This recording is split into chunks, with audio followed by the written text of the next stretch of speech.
নিশ্চয়কৈ আৰু মাজত মাত্ৰ এনিশা আৰু এনিশাৰ পিছতেই জামুগুৰিয়াত জ্যোতি বিষ্ণু সমন্বয়ৰ ক্ষেত্ৰত অনুষ্ঠিত হ'ব শ্ৰীমন্ত শংকৰদেৱ সংঘৰ 95 সংখ্যক বাৰ্ষিক অধিৱেশন। ইতিমধ্যে মই বৰ্তমান সেৱা বাহিনীৰ কাৰ্যালয়ত উপস্থিত আছোঁ। এইটো হৈছে মুখ্য কাৰ্যালয়, যিটো কাৰ্যালয়ৰ পৰা শ্ৰীমন্ত শংকৰদেৱ সংঘৰ জ্যোতি বিষ্ণু সমন্বয়ৰ ক্ষেত্ৰত সমগ্ৰ দিশ পৰিচালনা কৰিব এই সেৱা বাহিনীৰ সেৱকসকলে। আৰু এই হৈছে সেৱা বাহিনীৰ সেৱকসকল। ইতিমধ্যে সেৱা বাহিনীৰ সেৱকসকলে হৰিনামৰ ধ্বনিয়ে মুখৰ কৰি তুলিছে সমগ্ৰ পৰিৱেশ, বিশেষকৈ সেৱা বাহিনীৰ যি কাৰ্যালয়, সেই কাৰ্যালয়টোত হৰিনামৰ ধ্বনি মুখৰ কৰি তুলিছে। আমি পোনে পোনে প্ৰথমে আমি হৰিনামৰ মাজলৈ সোমাই যাব বিচাৰিছোঁ।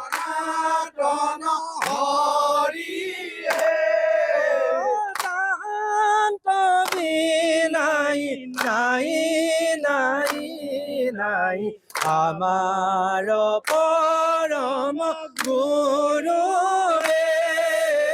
জয় জয় ৰাম জয় শ্ৰী ৰাম জয় সনাতন হৰি জয় জয় ৰাম জয় শ্ৰী ৰাম জয় সনাতন হৰি জয় জয় ৰাম জয় শ্ৰী ৰাম জয় সনাতন হৰি নাম লোৱা মন ভাই নামৰ বিলে গতি নাই হৰি নামৰ প্ৰেমৰ নদী ধীৰে ধীৰে বৈ যায় নাম লোৱা মন ভাই নামৰ বিলে গতি নাই হৰি নামৰ প্ৰেমৰ নদী ধীৰে ধীৰে বৈ যায় বৈকুণ্ঠৰ কল্পতৰু ভাগৱত শাস্ত্ৰ 11 উত্তম ফল হৰি নাম মাত্ৰ নাম লোৱা মন ভাই নামৰ বিলে গতি নাই হৰি নামৰ প্ৰেমৰ নদী ধীৰে ধীৰে বৈ যায় হৰি নামে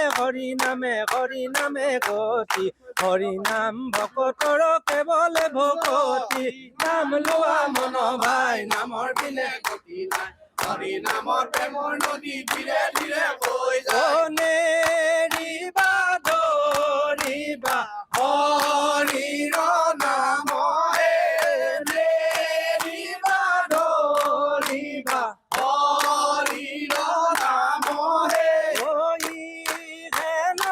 হৰি নাম অমৃত মানহে নেৰিবা ধৰিবা হৰিৰ নাম হৰিৰ নামে মুকুতি পাইবাহে নেৰিবা ধৰিবা হৰিৰ নাম হৰি ৰাম ৰাম ৰাম ৰাম হৰি ৰাম এইটো আচলতে সেৱা বাহিনী কাৰ্যালয়, তেওঁলোকে হৰিনামৰ ধ্বনি মুখৰ কৰি তুলিছে। ইতিমধ্যে সেৱা বাহিনীৰ অধিনায়ক আছে আমাৰ লগত, অধিনায়ক আছে। আমি তেখেতৰ পৰা কিছু কথা জানিবলৈ চেষ্টা কৰিম।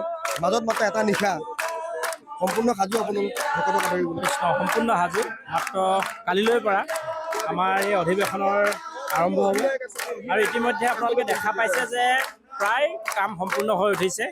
আমাৰ অসমৰ বিভিন্ন প্ৰান্তৰ পৰা আমাৰ সেৱক সেৱিকাসকলে এই অধিৱেশনত সেৱা আগবঢ়াবৰ কাৰণে ইতিমধ্যে অধিৱেশনস্থলীলৈকে ৰাওনা হৈছে আৰু প্ৰায় সন্ধিয়ালৈকে আমাৰ এই কেন্দ্ৰীয় সেৱা বাহিনী শিবিৰ আমাৰ যিসকল সেৱক সেৱিকা আছে সকলো আহি ইয়াতে সম্পূৰ্ণ হ'ব। প্ৰায় 10,000তকৈ অধিক সেৱক সেৱিকাই এই অধিৱেশনত সেৱা আগবঢ়াব আৰু কেন্দ্ৰীয় সেৱা বাহিনীৰ অধিৱেশনখন সকলো পিনৰ পৰা নিখুঁতভাৱে আমি যাতে নিজৰ সেৱাখিনি আমি আগবঢ়াই নিব পাৰোঁ, তাৰ কাৰণে আমাৰ কিছু পৰিকল্পনা কৰা হৈছে আৰু আমাৰ প্ৰায় সংখ্যক সেৱক সেৱিকা যথেষ্ট অভিজ্ঞ সম্পন্ন আৰু এখন অধিৱেশন সফল কৰিবৰ কাৰণে যথেষ্ট ত্যাগৰ প্ৰয়োজন আৰু এই ত্যাগ কৰিবৰ কাৰণে প্ৰতিগৰাকী সেৱক সেৱিকাই খুব আন্তৰিকতাপূৰ্ণভাৱে এই অনুষ্ঠানলৈকে আহিছে আৰু আমাৰ সেৱক সেৱিকাসকলে অধিৱেশনত সেৱা আগবঢ়োৱা মানে জীৱনত এটা ডাঙৰ কাম কৰা।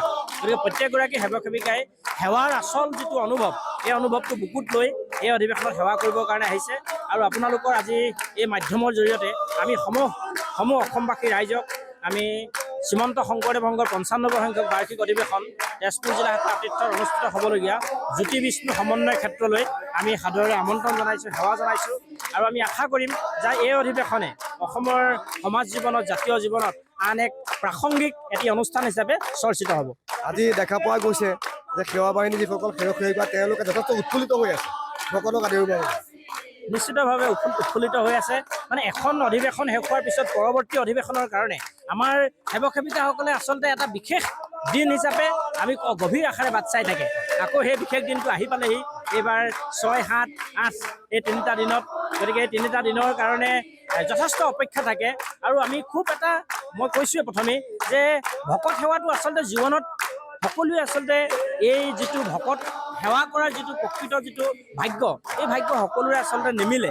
আমি যথেষ্ট সৌভাগ্যৰ ফলত, আমি বহুত জনমৰ পুণ্যৰ ফলত এনেধৰণে মানৱ সেৱা ভকত সেৱা কৰিবৰ কাৰণে আমি এই মঞ্চখন পাইছোঁ। গতিকে এনে এখন পবিত্ৰ মঞ্চ আমাক যিসকল মহিয়সী পুৰুষে উপহাৰ দিছে, আমি সেইসকলক আজি এই পবিত্ৰ দিনত আমি শ্ৰদ্ধাৰে সোঁৱৰণ কৰিছোঁ, সেৱা জনাইছোঁ আৰু আহিবলগীয়া এই 3টা দিনত আমি যাতে সকলোৱে সুন্দৰভাৱে সেৱা কাৰ্যখিনি সমাপন কৰিব পাৰোঁ, তাকে আমি আশা কৰি প্ৰভু ভগৱন্তৰ চৰণত প্ৰাৰ্থনা জনাইছোঁ।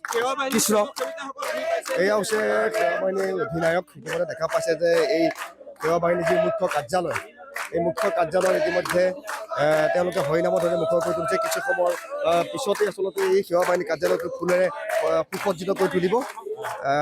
ইতিমধ্যে জ্যোতি বিষ্ণু সমন্বয় ক্ষেত্ৰৰ চৌদিশ আচলতে ফুলেৰে সজাই পৰাই তোলা হৈছে, আকৰ্ষণীয় কৰি তোলা হৈছে আৰু এইদৰে আচলতে এটা নিশাৰ পিছতে অনুষ্ঠিত হ'ব জামুগুৰিয়াতে জ্যোতি বিষ্ণু সমন্বয় ক্ষেত্ৰত 95 সংখ্যক যি বাৰ্ষিক অধিৱেশন। এই অধিৱেশনত ভকতক সেৱা কৰিবৰ বাবে সকলো ইতিমধ্যে সাজু হৈ পৰা পৰিলক্ষিত হৈছে।